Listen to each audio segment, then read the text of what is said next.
What's going on with Zack? Zack! When are we getting him back? Zack beat Sweets in a corner. I'm sorry. Bad joke. We have a pickle with Zack. It's that there's a group of people who would like to see him again, and then there's a larger group who don't remember him. So to do, I'm just being honest, to do the story, we have to juggle whether or not to pick that scab or not. And we listen to the fans.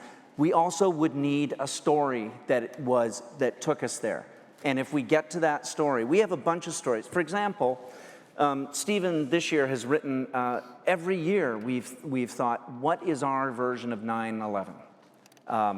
And we've never found our way to that story until this year. Stephen wrote a script that's amazing.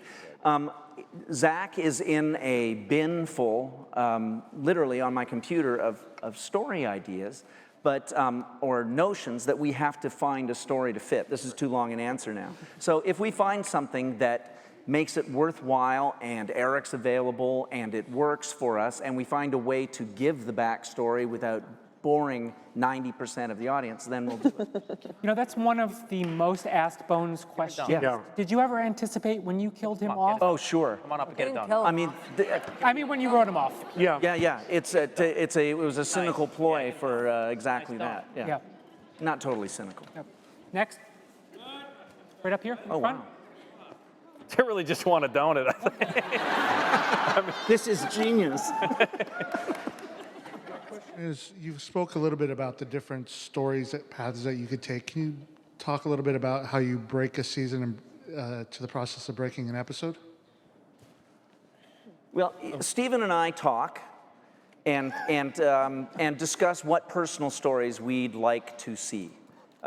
We talk more than most Personal from your own lives? people. No, personal from your They have life. found hundreds of dead bodies in their lives. We don't talk about murders at all. We don't talk about the murders at all. Oh, dear. Are the Bones writers here? Are there some? Stand up if you're a Bones writer. Stand up. Stand up. There's. That's Dean LaPata. Dean LaPata is, he did the Jersey Shore episode, he did the heavy metal episode where... He's got some great ones coming up. Dean and a group of people sit in a room above where Stephen and I are, and they pump out the crime stories. They work really hard on the science and the plots of the crime stories. So then Stephen and I talk about the personal stories, and we smush those things together. How it works in the room is we aren't generally in the room. Carla Kettner, executive producer Carla Kettner, is in the room with the writers, and then she bounces stories off of me and Stephen. Stephen more actively than me. You're up there more than I am. I hate the writers' room. Come on, I love the writers. Donut? You want a donut? Come on. Oh, here. Here, I'll do it. Yo, give me donuts. All right. Come on. Next question. Donuts. Right here in the center here. I'm looking at you. Right, yeah, her.